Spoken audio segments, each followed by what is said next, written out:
Welcome to my show on innovation. My today's guest is none other than Dr. Liz Alexandra, who's a communication expert, and she's a consulting co-author over 30 plus years of experience with major brand names across the globe. And she's worked with BBC on screen and off screen, right? Welcome to my show on innovation. Thank you. It's nice to have you here. It's wonderful to be here. Thank you, Sriharsha. Liz, you call yourself as a consulting co-author. But I'm not sure this does your experience and expertise justice. So what do you have to say about that? Well, that's very kind of you to say. Thank you. What I actually do is to discover and develop white space opportunities that differentiate my clients from the competition. So as such, I'm probably similar to many of the ideation specialists that I've been meeting here in Bangalore. I think the biggest difference that I bring is that in addition, I have 25 years of writing and publishing experience, 18 books published globally.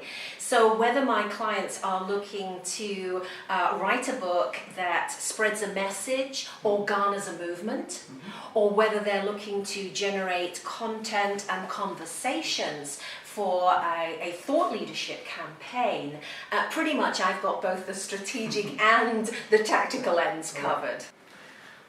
That's great. And I know you've worn many hats over 30 plus years of experience with major brand names across the globe, right? For example, you've worked with BBC, both on screen and off screen.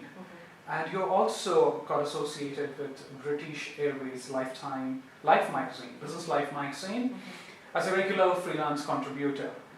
And you've devised and run the Strategic Communication Certificate Program for the University of Texas, Austin Center for Continuing Education. So it ponders me and it gives me a thought around this, right? So for me, it seems to be the word communication is at the center of everything what you do. So how do you bring all these experiences and skills to play in the work what you do? So can you elaborate on the same? I'm going to let Steve Jobs elaborate because he's got a wonderful quote. I love it so much I wrote it down. And he says creativity is just connecting things. When you're creative, people wonder how you did something. And very often we're a little embarrassed by that because we didn't actually do anything, but we saw something that other people didn't see. Right. So I think that having so many varied global experiences, as a broadcaster, as a journalist, as an author, as a consultant, as an educator, I just have so many dots to connect. And when I connect those with my clients' dots, what happens is that we're able together to create a much richer and more differentiated picture for the outcomes that they want to achieve. Cool. So you're the connected dot lady. Yes. Would you say that that's the reason why you're so successful and manage to stand out from other people who work with authors or act as a strategic consultants? Well, thank you very much for that. And I think it speaks to what you always talk about in your work, Sriharsha. It's about knowing your emotionally charged connection. That's my favorite word. I knew you would love that one. So I have passion for every aspect of what I do. Whether it's the ideating, the collaborating, the developing, the writing, the promoting, whatever it is. I love that. But beyond that, and probably supplemental to that, is I like to see people as bigger than they actually see themselves. Right. So I want to take them to an elevated place, and it gives me great joy to be able to do that. So very often clients will come to me and they see outcomes here. Well, I see outcomes here. And so together, we're able to achieve much higher and bigger outcomes than even they conceived for themselves. Right. See, the word consulting co-author, what you're trying to do is you are actually creating that emotionally charged connection. I would not say creating, you're asking or you're facilitating to discover their ECC, right? So that's how they grow. One thing that I liked about you talking about it, right? Yes. Can you actually differentiate the normal writing, you call it as marketing, Yes. and how that is different from writing a book, right? Yes. Yeah. I mean, a lot of it's got, I mean, there's a lot of similarities, obviously.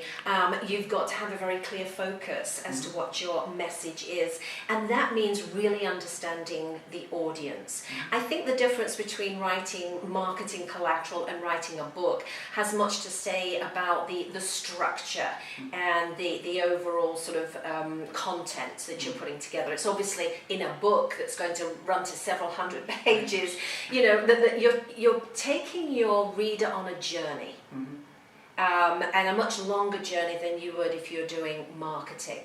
But other than that, I think the two primary things that often get overlooked by clients is it's not what you want to tell people, it's what they want to hear and what they're open to hearing. Right. So I think that's, you know, that's a core difference. Right. Everybody in these days, they talk about thought leadership, and thought leadership is the word is loosely communicated or talked about it, right? So you have a process in terms of thought leadership, and what I feel as a byproduct is a thought leadership, right? So can you elaborate your process on thought leadership, and what do you mean by a thought leader? Well, thank you for that. I mean, there's two parts, I think, to your question. One, to say, yes, you're absolutely right. In a sense, the term thought leadership has been somewhat demeaned. And in fact, there's evidence by a UK consultancy that had analysed 10,000 pieces of kind of self-described thought leadership, and find that only 2% of that content, of that communication, actually communicated a really differentiated, unique point of view. Something like 76% of that so-called thought leadership was actually saying things that, you know, maybe a little bit interesting, but largely things that we've all heard before. So you're absolutely spot on that we have a problem. The way I deal with it, and in fact I was so excited to get your question, because, you know, one of the great joys of a questioning process is it causes you to think differently. You know, I'm usually on the other end, to be honest with you. I'm usually the one asking the questions. And so I was thinking that, how would I describe my process in a simple way? So I've come up with this acronym. It's OES. OES, and it's simple to remember because it's the reverse of SEO, which we all know as search engine optimization. So there's three parts to it, the O, the E, and the S. So the first part is the opt-in identifier, and that's where we are analysing key trends that the audience would be interested in. And the reason I call it an opt-in identifier is that if you know that entrepreneurism, for example, is something you're interested in, you're going to pay attention to that particular topic. But that's never enough. So that's the O. The E is the emotional hook. What we're going to do then, once we've got our trend and we've got our interesting focus, we're then going to conduct proprietary research, or we're going to collaborate with third parties that will do that for us, to uncover those white space opportunities. So that people can get very sort of excited about them because it's more directly connected in some meaningful way. But the problem with being relevant in that way is, you know, relevance is sometimes seen it before. So the third part, the S, is the special source. And this is basically where we are identifying a novel and differentiated point of view. Something that moderately challenges the audience around their existing worldview. Because essentially what you're looking to do when you bring about thought leadership is, or you know how you have been successful with thought leadership, is when someone says to you, wow, I would never have thought about it like that. Or, you know, I never realized that was the case, tell me more. And the reason why I say you need to moderately challenge them is, you know, if you are talking about something that's too far outside someone's existing worldview, they won't get it. So you need to be on the outer edges to be differentiated with your point of view, but not so far out there that people just sort of, I don't get it, and your thought leadership goes to waste. Right. So the OES process is what is you use, to define your thought leadership. Absolutely. Well, it's the process that I take my clients through, from finding that sort of initial focus, that initial key trend, to then identifying through proprietary research, what is going to be relevant and strategically relevant to the organization as well.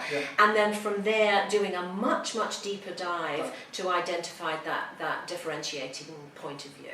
Yeah, that's lovely, and thank you so much for being here today. And it's my great pleasure. Thank you. It's always wonderful being here in Bangalore. Thank you so much. Thank you. Thank you so much for clarifying around thought leadership, because that's the word which is loosely being actually used with many people here, right? So thank you so much, and lovely to have you on my show. Thank you so much. Thank you very much, Sriharsha. It's always a joy to be here in Bangalore.